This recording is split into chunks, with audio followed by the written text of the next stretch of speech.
말씀을 봅니다. 말씀은 갈라디아서 6장 11절과 12절 말씀, 우리 신약성경으로 309면에 있습니다. 갈라디아서 6장 11절과 12절 말씀, 신약성경으로 309면에 있습니다. 제가 말씀을 읽어드리겠습니다. 내 손으로 너희에게 이렇게 큰 글자로 쓴 것을 보라. 무릇 육체의 모양을 내려하는 자들이 억지로 너희에게 할례를 받게 함은 그들이 그리스도의 십자가로 말미암아 박해를 면하려 함뿐이라. 아멘. 사도 바울은 갈라디아서를 마무리하면서 오늘 말씀 가운데 나와 있는 것처럼 내가 너희에게 이렇게 큰 글자로 내 손으로 쓴 것을 보라, 이렇게 이제 이야기하고 있습니다. 사도 바울이 큰 글자로 썼다는 것에 대해서 다양한 해석이 있죠. 대부분은 이렇게 봅니다. 사도 바울이 눈이 안 좋았기 때문에 글씨를 크게 썼다, 이렇게 이제 해석하는 분들도 있고요. 또 사도 바울이 이 각 교회 편지를 쓸 때에 자신이 불러주면 대피라는 사람을 뒀는데 그 대피라는 사람이 편지를 쓰고 마지막 부분은 사도 바울이 직접 쓰는데 나이가 많고 눈이 어두우니까 좀 삐뚤빼뚤 좀 큰 글씨로 썼다, 이렇게 이제 사도 바울의 눈의 문제로 해석하는 분들이 많이 있습니다. 또 다른 반면에 이렇게 해석하는 분들이 있죠. 사도 바울이 갈라디아서를 마무리하면서 그들에게 꼭 남겨주고 싶은, 꼭 기억하고 싶은 내용이 있기 때문에 강조의 의미로 직접 내 손으로 큰 글씨로 너희에게 썼다, 이렇게 해석하는 분들도 있습니다. 저는 이제 그 해석을 받아들이고 있거든요. 편지를 마무리하면서 다른 거 다 잊어버려도 이제 내가 너희에게 마지막으로 유언처럼 남기는 이 말만큼은 너희가 잊지 않았으면 좋겠다, 그런 마음을 가지고 자기의 손으로 큰 글자로 그들에게 강조하면서 말씀하고 있는 거죠. 그럼 사도 바울이 갈라디아 지역 교회 교인들에게 그렇게 강조하고 싶었던, 꼭 잊지 않았으면 좋겠다라고 생각하고 남긴 그 내용들, 큰 글자의 내용은 무엇일까요? 12절에 나와 있습니다. 무릇 육체의 모양을 내려 하는 자들을 조심하라는 거예요. 육체의 모양을 낸다는 것은요, 직역을 하면 얼굴을 예쁘게 꾸민다는 겁니다. 얼굴을 예쁘게 꾸미는 것이 잘못된 건가요? 아니잖아요, 그렇죠? 근데 얼굴을 꾸미는데 남을 속이기 위해서 꾸미면 그건 잘못된 거죠. 저도 쓰긴 않지만 우리 핸드폰에 필터가 있잖아요, 그렇죠? 그거 가지고 이제 내 얼굴을 딱 비추면은요, 내 얼굴이 상대방에게 전송되는 게 아니라 어때요? 평범한 얼굴인데 상대방에게는 전혀 다른 아주 미남 미녀로 그 얼굴이 보여주는 그런 기능이 있습니다. 가끔 가다 보면 그 필터를 가지고 이 영상 통화도 하고 대화도 하고 해서 호감이 생겨가지고 한번 만났는데 전혀 다른 사람이 나와가지고 당황했다는 그런 기사들이 있습니다. 이거는 속이는 거잖아요, 그렇죠?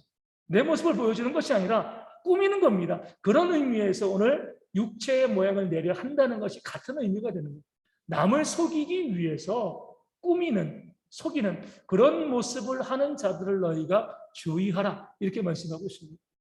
그런 사람들이 갈라디아 교회 가운데 있다는 거죠. 어떤 사람들이 그러면 육체의 모양을 내는 사람, 속이는 사람일까요? 그 다음 말씀에 나와 있는 것처럼 억지로 너희에게 할례를 받게 하는 자들이다, 이렇게 말씀하고 있습니다. 그들이 그 교회 가운데서 갈라디아 교인들에게 자꾸 할례를 강조하고 강요하는 거예요. 억지로 그들에게 할례를 받으라라고 이야기. 무엇 때문에 그렇게 이야기하죠? 할례를 받아야지만 구원받을 수 있어. 구원 때문에, 너희의 구원을 바라기 때문에 할례를 우리가 이야기하는 것이야, 이렇게 이야기하는데 실제는 뭐예요? 속이는 거예요. 거짓말하는 거예요. 꾸미는 것이다. 구원 때문에 할례를 말하는 것이 아니다. 그런 자들의 말을 계속 들으면 속이는 자이기 때문에 너희 신앙도 무너지고 교회도 문을 닫을 수밖에 없다. 그러니까 주의하라, 이렇게 이야기합니다. 이 말을 갈라디아 교인들이 들었을 때 약간 좀 당황했을 거예요. 왜냐하면 그 교회 가운데서 할례를 강조하고 강요하는 사람들은 교회의 리더였습니다. 그 교회에서 나름대로 존경받는, 인정받는 그런 신실한 사역자였거든요. 그런 사람들을 향해서 사도 바울이 사기꾼이야, 속이는 자야, 육체의 모양을 내는 자야, 그러니까 그들을 조심해, 그들을 따르다 보면 교회가 무너질 수 있어. 이렇게 이야기하니까 갈라디아 교인들은 당황할 수밖에 없죠. 우리 리더인데, 우리 교회 신실한 사역자인데, 아니 어떻게 이렇게 이야기할 수 있지? 무슨 근거로 그렇게 이야기합니까? 그럴 때 그 근거가 뭐예요? 우리 12절 하반절에 나와 있는 것처럼 너희로 억지로 할례를 받게 하는 이유가 뭐냐? 진리 때문이 아니라는 거예요. 무엇 때문에요?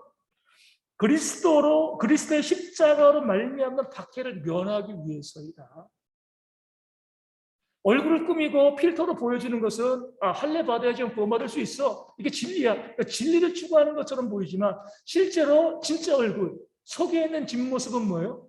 할례를 강조하는 이유가 박해받지 않으려고 고난 없이 편하게 신앙생활하기 바라는 마음으로 너에게 할례를 이야기하는 것이지 진짜 구원 때문에 할례를 이야기하는 것은 아니다. 사도 바울이 그들의 정체를 밝혀주고 있는 거죠. 그 당시 초대 교회 복음이 전파되어질 때 이 그리스도인들을 박해하는 사람들은 거의 유대인들이었습니다. 아직까지 이방인들은 박해의 대열에 동참하지 않았어요. 유대인들이 우리 복음 증거하는 사도 바울과 그리스도인들을 박해했는데 박해의 주된 이유는 할례입니다. 이스라엘 백성들은 할례에 목숨 걸었잖아요. 우리는 할례 때문에 아브라함의 자손이고 할례 때문에 선택받았고 할례 때문에 구원받았어 주장을 하는데 다윗은요, 사도 바울은 할례를 나쁘다고 이야기한 게 아니라 할례는 구원받는 것이 아니야. 할례로 구원받는 것이 아니라 오직 믿음으로 구원받을 수 있어. 이방인들은 할례 받지 않아도 돼. 이렇게 이야기한 거죠. 이것 때문에 사도 바울과 복음 증거하는 자들을 미워하고 그들을 박해했습니다. 지난 한 주간 가장 이슈가 되는 나라가 아프가니스탄이잖아요. 탈레반이 재집권을 했습니다. 집권을 하면서 그 탈레반이 여자들에게 요구하는 게 뭐예요? 부르카를 써라. 부르카가 뭐죠? 우리 히잡이 있고 부르카가 있습니다. 히잡은 뭐예요? 스카프처럼 이제 얼굴, 이제 머리랑 이제 가리는 거죠. 얼굴은 다 드러나는 거예요. 부르카는요? 얼굴을 몰라요. 다 뒤집어쓰고 앞이 안 보이면 안 되니까 눈 부분에는 망사로. 그러니까 아무것도 안 보여요. 그 옷을 입고 나면 나이가 몇 살인지 어떻게 생겼는지 전혀 이제 몰라보게 하는 것이 바로 부르카입니다. 이 부르카를 반드시 써야 돼.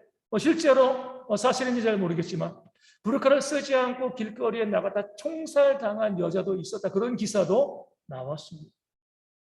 이 탈레반에게 있어서는요, 이 부르카가 목숨과도 같은 거예요. 그것을 거부하면 이 박해하고 죽이는 거죠. 유대인들에게 할례가 그와 같았습니다. 그들에게 목숨과도 같은 거였어요. 할례를 부인하는 사람들은 다 박해하고요, 죽이는 것이 바로 유대인들의 사명이었고 또 유대인들에게는 힘이 있었습니다. 그렇기 때문에 갈라디아 교회에 있는 할례를 주장하는 사람들은 정말 할례가 진리이기 때문에 할례 통해서 구원받을 수 있기 때문에 할례를 주장한 것이 아니라 할례를 통해서 구원받을 수 있다라고 이야기한 것은 꾸미는 것이고 실제는 뭐예요? 우리가 할례를 부정하면 유대인들에게 박해를 받아. 그럼 힘들지. 그렇게 내가 신앙생활 할 수가 없어. 나는 편하게 고난 없이 그렇게 신앙생활 하고 싶은데 그러려면 뭐예요? 할례 받으면 되지 뭐. 할례와 손잡으면 되는 거예요. 이런 의미에서 자신의 신앙의 유익과 편리를 위해서 박해받지 않으려고 할례를 주장하는 것이지 그것이 본질이지. 그들이 정말 할례가 구원받을 수 있기 때문에 할례를 주장하는 것은 아니다. 그렇기 때문에 그들은 자기의 진짜 모습을 속이고 가짜 모습을 보여주고 있기 때문에 속이는 자, 육체의 모양을 내는 자이고 그들을 따르게 되어지면 속이는 자이기 때문에 너희의 신앙도 무너지고 교회도 완전히 무너질 수밖에 없다. 이 사실을 사도 바울이 그들에게 경고하고 알려주고 있는 겁니다. 정말 할례를 통하여서 할례만 가지고 구원받을 수 있다. 이게 정말 진짜라고 믿고요. 가짜지만 순수하게 그렇게 가면 어리석지만 그래도 거짓은 아니니까 불쌍히 여김을 받을 수 있습니다. 사도 바울도 그랬잖아요. 예수님 만나기 이전에 그 할례 목숨 걸었던 사람, 이게 진짜라고 생각했기 때문에 거기 목숨 걸었던 사람이에요. 그런데 할례가 구원받는 길이 아님을 알면서도 편하게 신앙생활을 하기 위해서 손해보지 않기 위해서 그 할례와 그 비진리와 손잡으면은요, 그건 정말 사기꾼이죠. 잘못된 거죠. 우리 매주는 콩으로 써요? 파트로 써요? 안 써본 저도 콩으로 쓴다는 걸 알고 있습니다. 근데 어떤 사람이 정말 매주는 파트로 쓸 수 있어. 이걸 진짜 믿는 거예요. 어리석은 믿음이지만 밭을 팔면서 이 밭을 가지고 매주를 만들 수 있습니다. 믿지는 않지만 그 사람이 자신이 정말 그렇게 믿고 있다고 하면 불쌍히는 여길 수 있어요. 어떻게 저렇게 잘못된 것을 알고 있을까? 잘못되게 알고 있을까? 불쌍히 여길 수 있어요. 근데 어떤 사람이 팥으로는 매주를 만들 수 없다는 것을 알면서도 그 팥을 팔아먹기 위해 가지고 사람들에게 이 팥을 가지고서는 매주를 만들 수 있습니다. 이렇게 이야기하면 사기꾼이죠. 그렇죠? 지금 갈라디아 교회 가운데 있는 할례를 주장하는 사람들이 이와 같다는 겁니다. 육체의 모양을 내는 거야. 진실을 이야기하는 것이 아니라 신앙생활을 좀 더 편하게 하기 위해서, 고난 없이 신앙생활을 하기 위해서 비진리와 손을 잡고 있는 그런 사람들이기 때문에 너희는 그들을 주의하라, 조심하라. 그들을 따르면 너희도 무너지고 교회도 무너질 수밖에 없다. 이렇게 사도 바울이 마지막으로 갈라디아 교인들에게 권면하고 또 경계하고 있는 겁니다. 우리의 삶의 많은 부분들이 여기에 또 연결되어 있습니다. 우리가 알고 있는 것은요, 모든 값진 것은요, 이 고난을 통해서 얻을 수 있습니다. 손쉽게 얻을 수 없어요. 그런 면에서 우리가 이 땅에서 사람들을 바라볼 때에 누가 진리인가 진리지 않은가, 참인가 거짓인가 우리가 알아볼 때에 그 사람이 고난을 피하고 있는가, 아니면 기꺼이 고난받고 있는가, 이것을 통해서 그 사람이 진짜인지 가짜인지 우리가 알 수가 있습니다. 어떤 손해도 보려고 하지 않는 사람들, 고난과 헌신을 피하는 사람들, 아무리 그들이요 말을 잘해도요 그런 모습이 있으면 그들은 사기죠. 이 거짓 가짜일 수밖에 없습니다. 이런 사람들은 세상에도 많고 교회 안에도 많아요. 그 사람이 진짜인지 진짜이지 않은지를 구별해낼 수 있는 것이 우리가 가져야 될 지혜가 되어집니다. 또 우리 아프가니스탄 이야기할 게 너무 많아요. 또 이야기하겠습니다. 탈레반에 의해서 그 수도가 이제 함락되기 직전에 가장 먼저 누가 도망갔어요? 대통령이 도망갔잖아요. 그렇지? 헬기인지 비행기인지 거기에 정말 엄청난 돈을 싣고 다 싣지 못해서 공항에 남겨두고요. 가장 먼저 자기 목숨 살기 위해서 다른 나라로 도망을 갔습니다. 잘은 모르지만 그가 대통령이 되려고 했을 때, 대통령이 되었을 때 뭐라고 이야기했겠습니까? 나는 국민들을 사랑한다. 절대로 국민들을 버리지 않겠다. 아마 이렇게 이야기했을 거예요. 여러분을 위해서 목숨 버리겠습니다. 이렇게 이야기했을 겁니다. 그런데 말은 그렇게 이야기하고요. 실제로는요. 손해보려고 하지 않았어요. 자기 이익을 포기하지 않았습니다. 자기가 죽게 되어지니까 국민이 보고 다 버리고요. 다른 나라로 도망가 버린 거죠. 더 기가 막힌 것은 그 대통령의 동생은 오늘 아침 뉴스 보니까 탈레반과 손을 잡았다 그래요. 형 욕하면서 우리 형은 나쁜 사람이야. 그 대통령이죠. 욕하면서. 근데 그 사람은 어떤 사람인가 봤더니 그 카불에서 큰 사업체를 하고 있는 사람. 돈 때문에 손 잡은 거예요. 자기 이익 때문에 손해보지 않기 위해서 자기 편리를 추구하는 이런 사람들은 아무리 입으로 뭐 진리처럼 들리는 말, 고상한 말, 뭐 정의에 대한 그런 말을 쏟아부어도요, 그들은요 사기꾼이고 가짜입니다. 내년에 저희 이 나라에서 또 대통령을 뽑게 되었습니다. 요즘 보면은요 가장 힘든 일 중에 하나가 대통령 뽑는 것 같아요. 뽑을 사람이 있으면 안 힘든데 뽑을 사람이 없는데도 어찌됐건 투표를 해야 되니까 자꾸 보여지는 것은 부정적인 모습이죠. 일단 모든 후보들이 다 이야기합니다. 난 나라 사랑한다, 애국한다 이렇게 이야기해요. 육체의 모양을 꾸미는 거죠. 난 이런 사람이야. 그러면서 정의를 이야기하죠. 공정을 이야기합니다. 공의를 이야기합니다. 소외받은 자, 어려운 이웃들을 이야기합니다. 내가 적임자이다. 내가 이 나라를 이끌어갈 수 있어라고 이야기하는데 그런 말에 우리가 현혹되어질 것이 아니라 무엇을 봐야 돼요? 그가 그의 인생 전체를 통해서 손해본 것이 무엇이 있는가? 기꺼이 내가 잘못해서 손해본 것이 아니라 내가 포기한 것, 기득권을 포기한 것이 무엇이 있는가? 이것이 그 사람이 진짜인지 가짜인지를 보여주는 겁니다. 사회 정의를 이야기하고요. 옳은 것을 이야기하고 그러면서 뒤에서 어때요? 투기하고 기득권을 쥐고 놓지 않는 그런 모습을 우리가 얼마나 많이 보았습니다. 내가 손해보지 않고 내 기득권 포기하지 않고 내 이익을 내가 추구하는 그런 사람이라고 하면 아무리 겉으로 말을 잘해도요, 얼굴을 꾸미는 자, 육체의 모양을 내는 사람입니다. 대통령에 나서기 이전 그가 돈을 벌기 시작하면서 그때부터라도 물질을 가지고 어려운 것을 돕고 섬기고 내 기득권을 포기해 가면서 이 사회를 온전히 만들어 가려고 애쓰고 노력하는 모습이 있어야지. 그게 진짜죠. 그렇죠? 손해보려 하지 않고요. 기득권 잃지 않으려고 내 이익 지키려는 그런 삶을 살고 있으면은요. 아무리 뛰어나고 아무리 말을 잘해도 그들은 사기꾼이고 속이는 자들이고 육체의 모양을 내는 사람들입니다. 그런 사람들이 세상에 너무나 많고 우리 교회 가운데 너무나 많습니다. 문제는요. 그들로 인하여서 속해 있는 공동체가 무너진다는 그 속이는 자들로 육체의 모양을 내는 자들로 인하여서 그래서 우리가 잘 구별해내셔야 돼요. 말에 속지 말고요. 겉으로 보이는 경건한 모습에 속지 말고 그들이 정말 손해보는 삶을 살고 있는가, 자기의 이익을 포기하고 편리를 추구하는 것이 아니라 기꺼이 고난의 삶을 살아가고 있는가, 이것을 통해서 그들이 진짜인가 가짜인가를 구별해낼 수 있어야 합니다. 하지만 여기에만 머무르면 안 되죠. 누가 진짜인가 가짜인가 이것만을 구별하는 것, 여기에만 머무르지 말고 내가 진짜가 되어야 돼요. 참된 성도가 되어야죠. 내가 참된 성도가 되어지기 위해서는요, 오늘 이 육체의 모양을 꾸미는 사람들의 정반대로 하시면 됩니다. 육체의 모양을 꾸미지 않으면 돼요.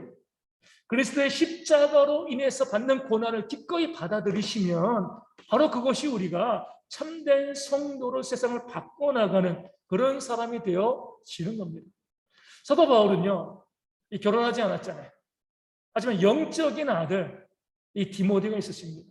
그 디모데에게 이렇게 이야기합니다. 무릇 그리스도 예수 안에서 경건하게 살고자 하는 자는 무엇을 받으리라? 무릇 그리스도 예수 안에서, 예수님 안에서 경건하게 참된 성도로 살고자 하는 자는 축복을 받으리라. 이렇게 말씀하지 않았어요. 내 아들에게 이렇게 말해주고 싶거든요.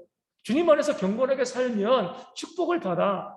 이렇게 말해주고 싶은데 사도 바울은요, 그 영적인 아들 디모데에게 진실을 이야기하는 거죠. 무릇 그리스도 예수 안에서 경건하게 살고자 하는 자는 박해를 받으리라.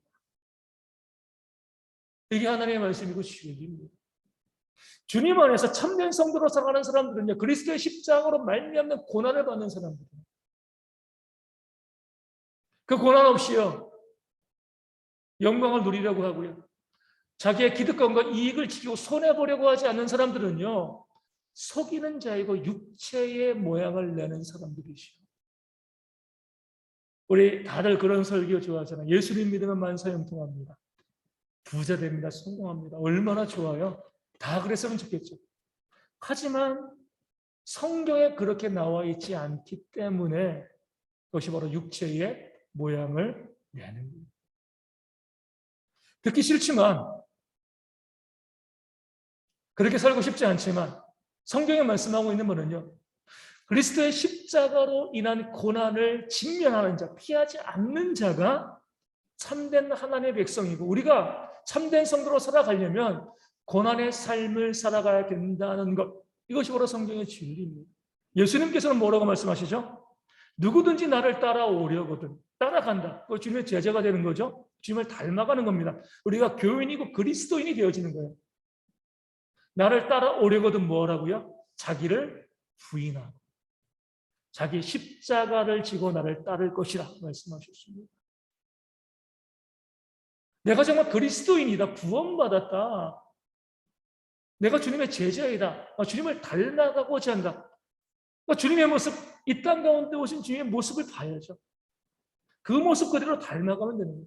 어떤 모습으로 오셨나요? 하나님의 인간이 되셨습니다.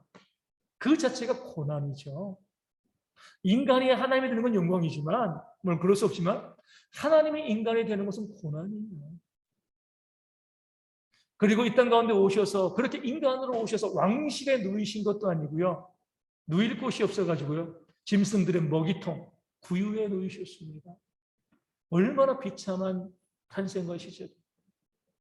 아버지 요셉의 직업은 뭐죠? 목수였죠. 그 당시 가난한 직업이었어요. 그리고 오래 살지도 못했습니다. 그 가난한 집에서 그 동생들을 먹여 살리기 위해서 어렸을 때부터 얼마나 힘들게 그 소년 가장으로 살아오셨겠습니까?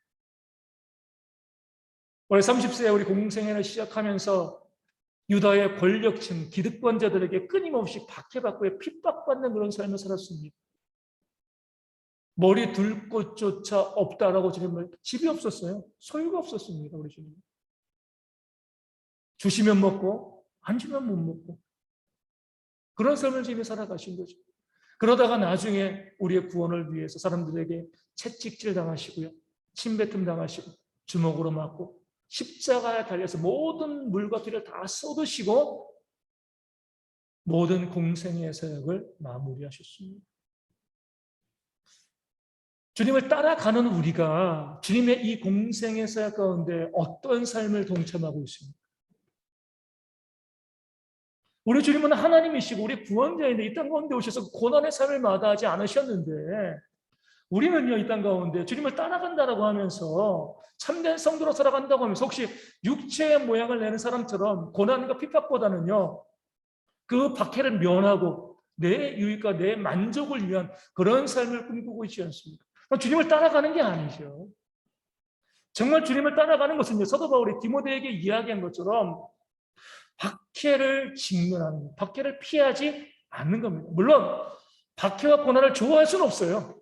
주님께서도 겟세마네 언덕에서 할 수만 있으면 이 잔을 내게서 옮겨달라고 기도하셨습니다. 좋아하진 않지만 내가 믿는 자로서 걸어가야 될 길이라고 하면 그 길을요, 마다하지 않고 묵묵히 걸어가는 것, 고난받는 것, 이것이 바로 내가 진짜 구원받은 자이다. 육체의 모양을 내는 사람이 아니라 진실을 갖고 있는 사람이다. 이것을 보여주는 겁니다. 이것이 또한 최소한 우리 가운데 양심이 되는 거죠. 왜 양심이 돼요? 우리 어떻게 구원받았나요? 예수님께서 십자가에서 흘리신 그 피, 그 피의 값으로 우리가 구원받았습니다. 거저 구원받았지만 이 거저의 구원을 주시기 위해서 예수님이 십자가에서 피를 흘리신 거죠. 그 피값을 사신 거예요. 그렇다라고 하면 우리가 양심이 있으면 뭐 하는 거죠? 그 피값을 얼마나 더 갚아야죠. 그렇죠? 어떻게 갚을 수 있어요? 그리스도의 십자가로 말미암는 고난을 피하지 않는 것, 이것으로 우리가 그 십자가 피값을 갚을 수가 있습니다. 그렇게 하지 않고요, 신앙생활하거나 구원받았다고 이야기하면서도 편리한 것들, 신앙생활의 편리함들, 손해보지 않는 것들, 이런 것을 추구하는 그런 삶을 살아가고 있다고 하면 예수님의 십자가의 피값을 후려치게 하는 것이죠. 1,000만 원짜리 물건을 만들었어요. 내가 딱 봅니다. 그 값을 1,000원을 주면은요, 욕먹는 거죠, 그렇죠? 1,000만 원짜리 물건인데 990만 원 줘도 좀 아까울 건데 딱 1,000원 주고요, 내가 살게요, 이렇게 이야기하면 아주 못된 거죠.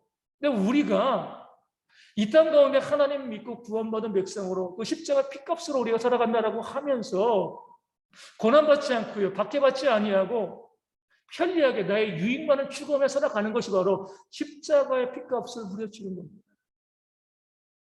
이 땅을 살아가면서 우리 다들 뭐 일하고 계시잖아요. 일 재밌으신가요?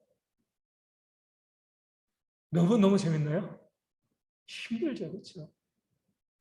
남의 돈 벌어먹는 것이 얼마나 힘들어요, 그렇죠? 때로는 간쓰게 다 내주고요, 부당한 것도 참고 견디면서 잠도 못 자면서 피곤하게 그렇게 돈을 법니다. 그러니까 사람이 철들려면 돈을 벌어야 돼요. 돈 벌지 못하면 철 안 들어요, 그렇죠? 돈을 벌어봐야지 철들게 되어 있습니다. 그 돈이라는 것을 정말 가치 있게 생각하죠. 그 돈을 벌기 위해서 우리가 나쁜 방법 아니라면 그 돈을 벌기 위해서는 우리가요, 그 가치에 걸맞게 애쓰고 수고하고 노력해야지 돈을 벌 수 있습니다. 모든 것은 그 가치가 있어요. 그렇다고 하면 영생이라는 그 가치, 천국이라는 그 가치를 우리가 받아 누리기 위해서는 그 값을 해야죠. 거저 주셨다고 그냥 거저 받고요, 모른 척 배은망덕하게 살 수가 없는 거죠.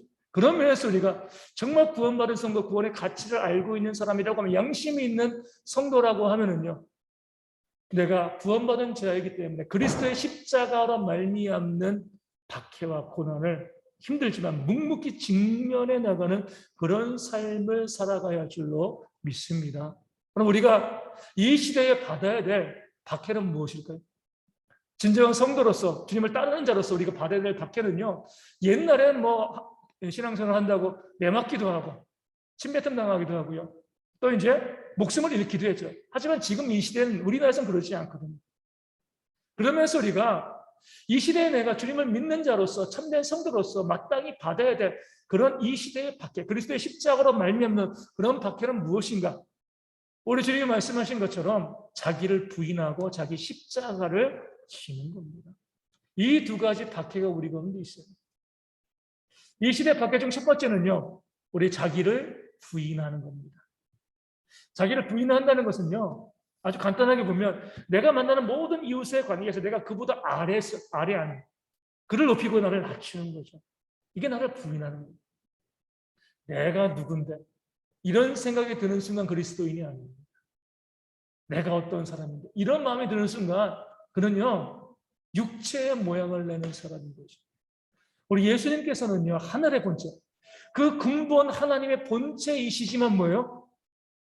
그것을 버리고 종의 자기를 비워 종의 형상을 입으셨습니다. 하나님의 인간이 되시고 자기 부인이죠.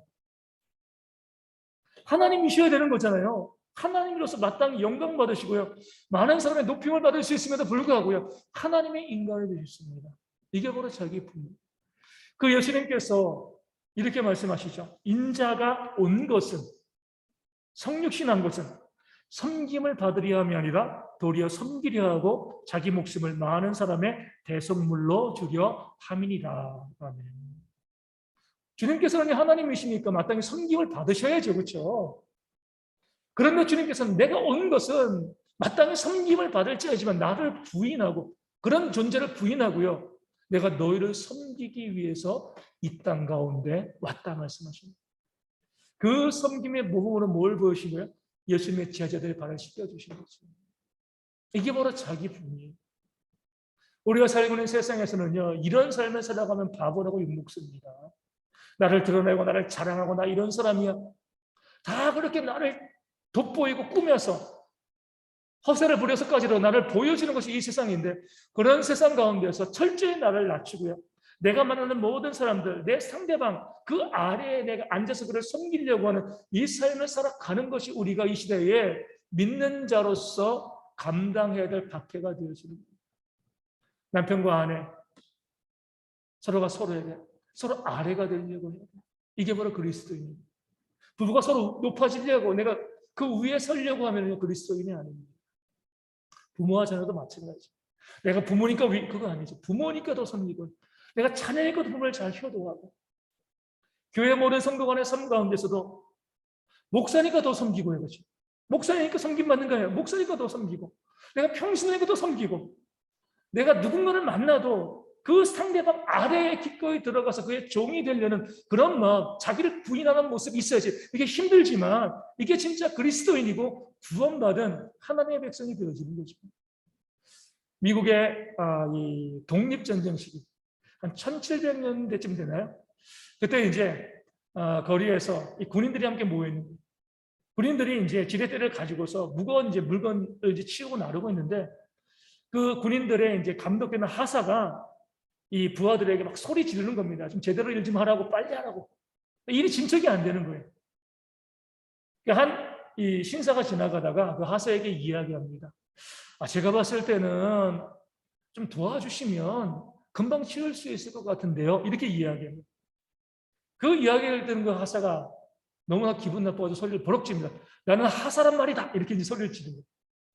나는 이 애들 상관이야. 이렇게 이야기합니다. 이 말을 듣고 이제 그 신사가 사과합니다. 죄송합니다. 그럼 제가 당신의 부하들 좀 도와주면 안 되겠습니까? 허락을 받고 옷을 벗고요. 그 부하들을 도와가지고 그 짐을 치운 거죠. 그리고 이제 옷을 다시 입고 이제 헤어지면서 하사에게 이야기합니다. 혹시 만일 이렇게 또 어려운 일, 누군가의 도움이 필요한 그런 일이 있으면 사령관을 찾아주십시오. 기꺼이 도와드리겠습니다. 누구였어요? 조지 워싱턴입니다. 사령관이죠. 그 하사는 자기의 지위, 그 직위, 나 이런 사람이야. 그러니까 부하들이 애쓰고 노력하고 있는데도 나는 위에서 섬김을 받는 사람이고 지배하는 사람이기 때문에 너희가 애써야지 내가 도와줄 수 없어. 소리 지르고 그들을 쪼아댔지만 군사령관인 조지 워싱턴은요, 그 군사들과 같이 되어지는 것, 그것을 마다하죠. 이게 바로 자기 부흥. 우리 이단들이 참 많이 있습니다. 이단들이 요즘 보면 교회로 편지도 많이 보내요. 뭐라고 보내요? 우리 한번 따져보자. 누가 진리인지 한번 따져보자. 따져서 이야기가 되나요? 이야기 안 돼요. 우리 많은 사람들이 착각하고 있는 것이 우리가 진리를 갖다가 그들에게 이야기하면 그들이 깨달아 알겠다. 그러지 않습니다. 우리 자본주의와 공산주의가 서로 맞서서 이야기하면 결론이 나나요? 결론 안 나요. 다 자기 주장만 하는 겁니다. 이단과 만나도 마찬가지. 그러니까 교리를 가지고 그들에게 이야기하는, 물론 교리가 분명하고 분명히 알고 있어야 되지만 교리를 가지고 그들에게 이야기하는 건 참 힘든 일입니다. 그럴 때 우리가 오늘 본문의 말씀을 가지고 이야기할 수 있는 거죠. 우리 주님께서는 하나님으로서 이 땅에 섬김의 모습으로 왔습니다. 당신들의 교주는 당신들을 무엇으로 섬기고 있습니까? 능력이 뛰어나고 어떤 인물이고 무엇을 하고 이런 거 중요하지 않아요. 주님께서 우리 가운데 말씀하시는 참된 그리스도인은 박해받는 자입니다. 박해받는다는 것은 이 시대 가운데 기꺼이 그들의 종이 되어서 그들을 섬기는 모습이 있어야지 진짜인 거예요. 왜 정치인들 바라보면서 내년 대선 바라보면서 아쉬운 게 그거잖아요. 섬기는 자가 없어요. 다 자기가 적임자라고 이야기하고요. 자기가 나라를 구할 수 있다라고 이야기하지만 그 중에서 섬기는 자들이 어디 있습니까? 다 지배하고 다스리고 자기를 높이고요. 자기를 섬겨주기를 바라잖아요. 진짜가 아니에요. 많은 목회자들이 교회를 크게 세우고 부흥하고 그러면서 능력을 이야기합니다. 하지만 그들 가운데 섬김이 없으면 가짜입니다. 진짜가 아니에요. 사도 바울이 말한 육체의 모양을 내려 하는 자들을 주의하라. 남을 속이고 자기를 가장하고 거짓된 것을 보여주는 사람이죠. 정말 내가 구원받은 백성이라고 하면은 내 자신을 부인하는 용기가 있어요. 누구라도 어떤 사람이든 그 사람 밑에 기꺼이 들어가서 그를 섬기고 그들의 발을 씻겨줄 수 있는 그런 삶을 살아가느냐 그렇지 않느냐가 내가 진짜인가 가짜인가 이것을 가름하게 되어지는 줄로 믿습니다. 두 번째로 우리가 지어야 될 이 시대의 박해는요, 자기 십자가를 지는 거죠. 십자가는 뭐예요? 주님의 십자가는요, 대속이잖아요. 대속이라는 것은요, 주님은 죄가 없는데 죄 지은 우리를 대신하여 십자가에 달려 죽으신 거죠. 남의 빚을 갚아주신 거예요.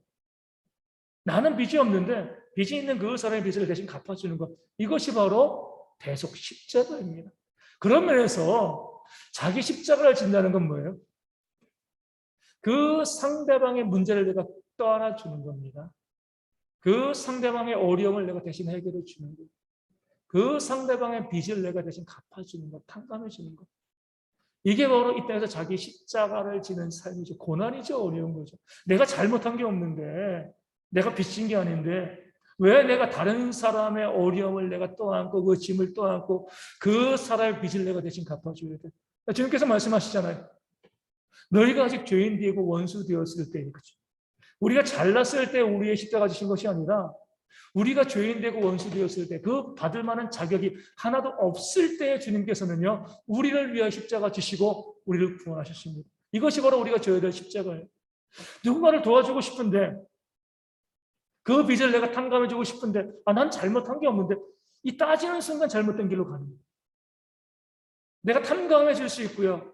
그 사람의 문제를 내가 부담할 수 있는 힘이 있으면 따지지 않고 그것을 감당해 나가는 것. 이것이 바로 내가 내 십자가를 지고 있다는 것에 살아가는 겁니다. 이 시대에 우리가 받아야 될 그런 박해, 어려움, 고난이 되어지는 겁니다. 삭개오는 주님을 만나기 이전에는요. 세리장이었어요. 세리장. 우리가 알고 있는 것처럼 세리는요. 2000년 전 유대에서는 가장 멸시받는 매국노처럼 취급받는 그런 직업이었습니다. 로마를 위해서 일했으니까요. 그럼에도 삭개오가 세리가 되었다는 것은요. 돈에 환장한 사람이었다는 거예요. 내가 아무리 욕을 먹어도 돈만이 최고야. 그런 마음을 가지고 살았던 거죠. 너무나 열심히 했기 때문에 세리장까지 올라간 사람. 그런 삭개오가 예수님을 만나고 난 다음에 가장 먼저 누가 시키지 않았는데 그가 무엇이라고 고백을 합니까? 주님께. 내 재산의 절반을 가난한 사람들에게 나눠주고 내가 남에게 속여서 빼앗은 것이 있으면 4배를 갚겠습니다. 그런데 주님께서 구원이 이 집에 이르렀다 말씀하시고 이도 아브라함의 자손이다라고 말씀하신 거죠. 기꺼이 손해보는 거예요. 내가 구원받은 자가 되었으면 참된 성도가 되었으면 내가 내 십자가를 져야 되는데 그 십자가가 무엇인가? 기꺼이 이웃을 위해서 내가 가지고 있는 것을 손해보면서 내어줄 수 있는 그 삶을 살아야지 진짜 기독교인, 진짜 그리스도인이 되어진다는 거죠. 초대교회는요. 아무도 자기가 가진 것을 자기의 소유라고 이야기하지 않았습니다. 등기에 내 이름이 있는데 내 것이 아니라는 거죠. 왜 그것을 교회에 내놓고 교회에서 가난한 자들 중에서 나눠줌을 통해서 그 교회에 가난한 자들이 없게 만드는 것. 이게 바로요. 성령 충만한 교회의 모습, 진정한 교회의 모습이 되어지는 줄로 믿습니다. 얼마나 우리가 우리의 육체를 잘 꾸미는지 몰라요. 육체의 모양을 잘 내는지 몰라요. 잘 믿는 것처럼. 신앙 좋은 것처럼. 진리가 있는 것처럼. 천국을 소망하는 것처럼. 이렇게 이야기하고 우리 자신을 드러냅니다. 성경이 말씀해주고 있는 것은 무엇인가? 진짜 성도가 누구인가? 교회를 세워가는 자, 하나님의 은혜를 받기에 합당한 자가 누구인가? 그들은 자기를 부인하며 남을 섬기고 자기 십자가를 짐을 통하여서 다른 사람의 빚을 갚아주고 기꺼이 내가 손해볼 줄 아는 그런 삶을 살아가는 자가 정말 진짜 신앙을 가지고 있는 하나님의 백성이다. 이 사실을 말씀 우리 가운데 증거하고 알려주고 있습니다. 힘들고 어려운 삶의 길이죠. 나를 부인하고 내 십자가 지는 것, 남을 섬기고요, 남의 밑에 들어가고요, 내 것을 가지고 기꺼이 내가 손해보는 그런 삶을 살아가는 건 힘들고 어렵습니다. 하지만 우리가 왜 이 힘들고 어려운 길을 걸어가죠? 구원받았고 천국이 우리 가운데 있기 때문에 그래요. 이 땅의 전부가 아니라 우리에게 가야 될 그 하나님의 나라 영원한 천국이 있기 때문에 이 땅 가운데서 우리가 하늘의 부활을 쌓는 그 삶을 살아가는 그런 모습을 섬김과 손해보는 것으로 자기 부인과 십자가로 보여줄 수 있는 겁니다. 그렇지 않을 때는요, 누구처럼 살아가는 거예요? 어리석은 부자처럼. 그렇게 많은 것을 추수하고 가지고 그것 가지고 만족하고 기뻐하지만 그 영혼이 지옥으로 떨어지는 그런 어리석은 삶이 우리 가운데 있지 않기를 소망합니다. 힘들고 어렵지만 구원받은 자이고 영생을 얻은 자라고 하면 내 정체성이 무엇인지 알고요. 우리 성도님들 이 땅 가운데 고난받기를 거부하지 마시고 고난에 직면하시기를 바라겠습니다. 다른 고난이 아니에요. 나를 부인하고 내 십자가 지는 것, 기꺼이 섬기고요, 기꺼이 손해보는 그런 참된 그리스도의 삶이 우리 모두 가운데 충만하기를 주님의 이름으로 축원을 드립니다.